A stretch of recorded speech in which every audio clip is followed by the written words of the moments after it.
My mom lied about being diagnosed with cancer while she was going through treatments in the hospital. So you were in love with a girl you thought could be the one. Your family loved her, you have a history together, and you would have done anything for her. And then she left you, completely out of the blue. Or maybe it wasn't out of the blue and there were signs for a while that you chose to ignore. But whatever. You weren't paying attention to the signs because you believed in the love you shared. Soulmates. True love is forever.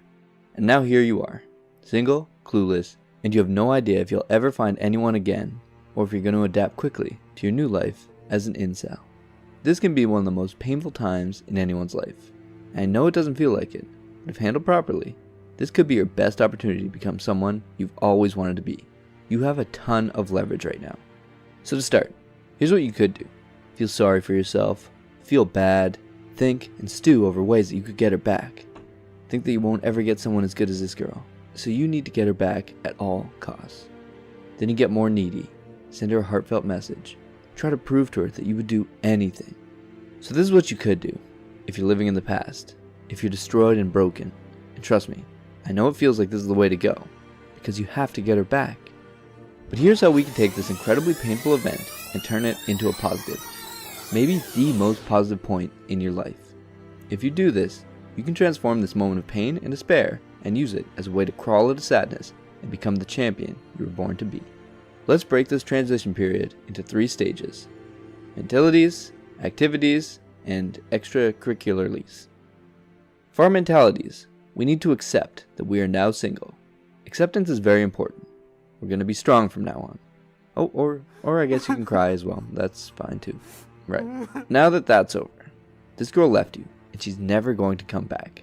Even if you do get her back, she left you for a reason, and if this reason is still there, she's going to leave again. So she's dead to you now. She has to be, for your own good. Feel the pain, the sadness, the despair. These emotions are powerful. It sucks, I know. Don't try to block it out, but don't let it engulf you either.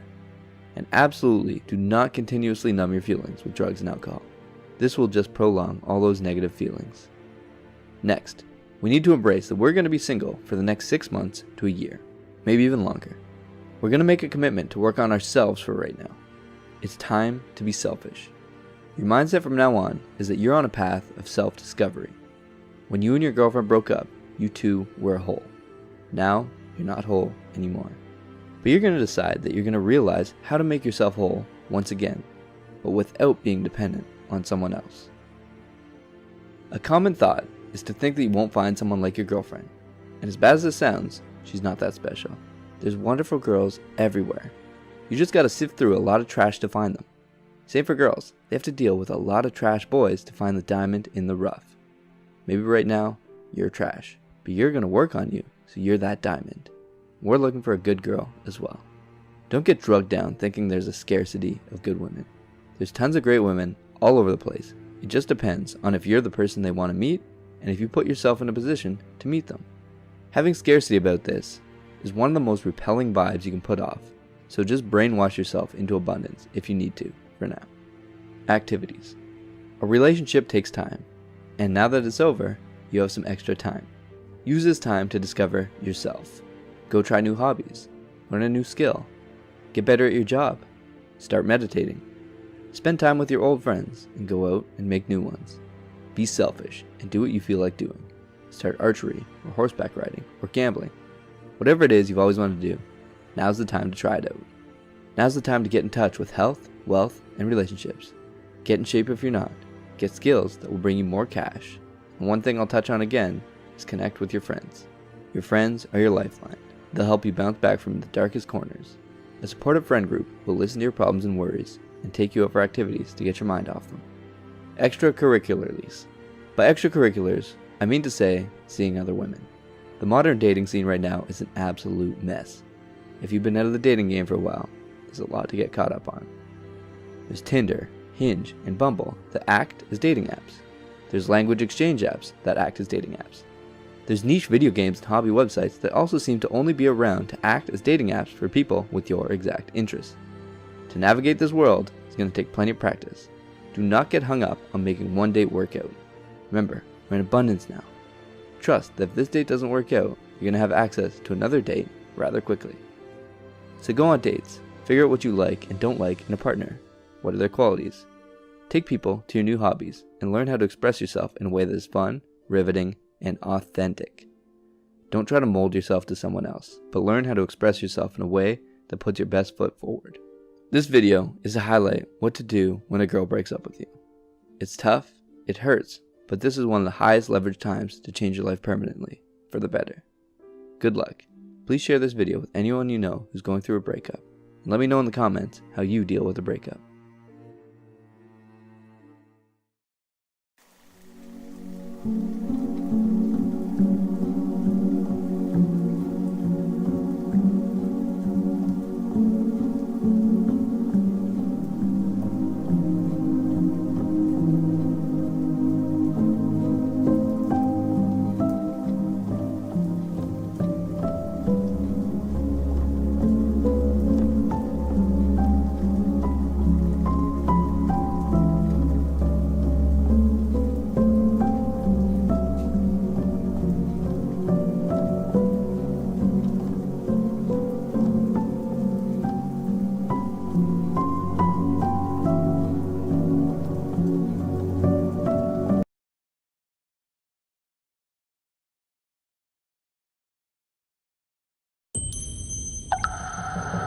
At some point in our lives, almost every one of us will have her heart broken. My patient Kathy planned her wedding when she was in middle school. She would meet her future husband by age 27, get engaged a year later, and get married a year after that. But when Kathy turned 27, she didn't find a husband. She found a lump in her breast. She went through many months of harsh chemotherapy and painful surgeries, and then just as she was ready to jump back into the dating world, she found a lump in her other breast and had to do it all over again. Kathy recovered, though, and she was eager to resume her search for a husband as soon as her eyebrows grew back in. When you're going on first dates in New York City, you need to be able to express a wide range of emotions. Soon afterwards, she met Rich and fell in love. The relationship was everything she hoped it would be. 6 months later, after a lovely weekend in New England, Rich made reservations at their favorite romantic restaurant. Kathy knew he was going to propose, and she could barely contain her excitement. But Rich did not propose to Kathy that night. He broke up with her. As deeply as he cared for Kathy, and he did, he simply wasn't in love. Kathy was shattered. Her heart was truly broken, and she now faced yet another recovery. But 5 months after the breakup, Kathy still couldn't stop thinking about Rich. Her heart was still very much broken. The question is, why? Why was this incredibly strong and determined woman unable to marshal the same emotional resources that got her through 4 years of cancer treatments? Why do so many of us flounder when we're trying to recover from heartbreak? Why do the same coping mechanisms that get us through all kinds of life challenges fail us so miserably when our heart gets broken? In over 20 years of private practice, I've seen people of every age and background face every manner of heartbreak. And what I've learned is this: when your heart is broken, the same instincts you ordinarily rely on will time and again lead you down the wrong path. You simply cannot trust what your mind is telling you. For example, we know from studies of heartbroken people that having a clear understanding of why the relationship ended is really important for our ability to move on. Yet, time and again, when we are offered a simple and honest explanation, like the one Rich offered Kathy, we reject it. Heartbreak creates such dramatic emotional pain, our mind tells us the cause must be equally dramatic. And that gut instinct is so powerful, it can make even the most reasonable and measured of us come up with mysteries and conspiracy theories where none exist. Kathy became convinced something must have happened during her romantic getaway with Rich that soured him on the relationship, and she became obsessed with figuring out what that was. And so she spent countless hours going through every minute of that weekend in her mind, searching her memory for clues that were not there. Kathy's mind tricked her into initiating this wild goose chase, but what compelled her to commit to it for so many months? Heartbreak is far more insidious than we realize. There is a reason we keep going down one rabbit hole after another, even when we know it's going to make us feel worse. Brain studies have shown that the withdrawal of romantic love activates the same mechanisms in our brain that get activated when addicts are withdrawing from substances like cocaine or opioids. Kathy was going through withdrawal. And since she could not have the heroin of actually being with Rich, her unconscious mind chose the methadone of her memories with him. Her instincts told her she was trying to solve a mystery, but what she was actually doing was getting her fix. This is what makes heartbreak so difficult to heal. Addicts know they're addicted. They know when they're shooting up. But heartbroken people do not. But you do now. And if your heart is broken, you cannot ignore that. You have to recognize that as compelling as the urge is, with every trip down memory lane, every text you send, every second you spend stalking your ex on social media, you are just feeding your addiction, deepening your emotional pain, and complicating your recovery. Getting over heartbreak is not a journey. It's a fight. And your reason is your strongest weapon. There is no breakup explanation that's going to feel satisfying. No rationale can take away the pain you feel. So don't search for one. Don't wait for one. Just accept the one you were offered, or make up one yourself, and then put the question to rest, because you need that closure to resist the addiction. And you need something else as well. You have to be willing to let go, to accept that it's over. Otherwise, your mind will feed on your hope and set you back. Hope can be incredibly destructive when your heart is broken.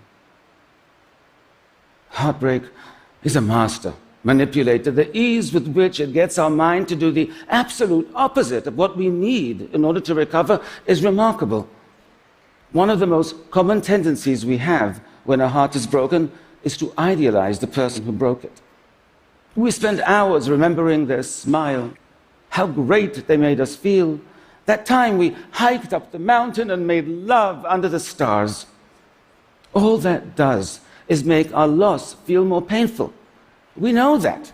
Yet we still allow our mind to cycle through one greatest hit after another, like we were being held hostage by our own passive-aggressive Spotify playlist. Heartbreak will make those thoughts pop into your mind, and so to avoid idealizing, you have to balance them out by remembering their frown, not just their smile, how bad they made you feel. The fact that after the lovemaking, you got lost coming down the mountain, argued like crazy, and didn't speak for 2 days. Audible is the best place to listen for everyone. For story people, comedy people, curious. What I tell my patients is to compile an exhaustive list of all the ways the person was wrong for you, all the bad qualities, all the pet peeves, and then keep it on your phone. And once you have your list, you have to use it. When I hear even a hint of idealizing or the faintest whiff of nostalgia in a session, I go, "Phone, please." Your mind will try to tell you they were perfect, but they were not. And neither was the relationship. And if you want to get over them, you have to remind yourself of that frequently. None of us is immune to heartbreak. My patient Miguel was a 56-year-old senior executive in a software company. 5 years after his wife died, he finally felt ready to start dating again. He soon met Sharon, and a whirlwind romance ensued. They introduced each other to their adult children after 1 month. And they moved in together after 2. When middle-aged people date, they don't mess around. It's like Love Actually meets The Fast and the Furious. Miguel was happier than he had been in years, but the night before their first anniversary, Sharon left him. She had decided to move to the West Coast to be closer to her children, and she didn't want a long-distance relationship. Miguel was totally blindsided and utterly devastated. He barely functioned at work for many, many months, and he almost lost his job as a result. Another consequence of heartbreak is that feeling alone and in pain can significantly impair our intellectual functioning, especially when performing complex tasks involving logic and reasoning. It temporarily lowers our IQ. But it wasn't just the intensity of Miguel's grief that confused his employers, it was the duration. Miguel was confused by this as well and really quite embarrassed by it. "What's wrong with me?" he asked me in our session. "What adult spends almost a year getting over a one-year relationship?" Actually, many do. Heartbreak shares all the hallmarks of traditional loss and grief: insomnia, intrusive thoughts, immune system dysfunction. 40% of people experience clinically measurable depression. Heartbreak is a complex psychological injury. It impacts us in a multitude of ways. For example, Sharon was both very social and very active. She had dinners at the house every week. She and Miguel went on camping trips with other couples. Although Miguel was not religious, he accompanied Sharon to church every Sunday, where he was welcomed into the congregation. Miguel didn't just lose his girlfriend. He lost his entire social life, the supportive community of Sharon's church. He lost his identity as a couple. Now, Miguel recognized the breakup had left this huge void in his life, but what he failed to recognize is that it left far more than just one. And that is crucial, not just because it explains why heartbreak can be so devastating, but because it tells us how to heal. To fix your broken heart, you have to identify these voids in your life and fill them. And I mean all of them. The voids in your identity. You have to reestablish who you are and what your life is about. The voids in your social life, the missing activities, even the empty spaces on the wall where pictures used to hang. But none of that will do any good unless you prevent the mistakes that can set you back, the unnecessary searches for explanations, idealizing your ex instead of focusing on how they were wrong for you, indulging thoughts and behaviors that still give them a starring role in this next chapter of your life when they shouldn't be an extra. Getting over heartbreak is hard, but if you refuse to be misled by your mind and you take steps to heal, you can significantly minimize your suffering. And it won't just be you who benefit from that. You'll be more present with your friends, more engaged with your family. Not to mention the billions of dollars of compromised productivity in the workplace that could be avoided. So if you know someone who's heartbroken, have compassion, because social support has been found to be important for their recovery. And have patience, because it's going to take them longer to move on than you think it should. And if you're hurting, know this: it's difficult. It is a battle within your own mind, and you have to be diligent to win. But you do have weapons. You can fight, and you will heal. Thank you.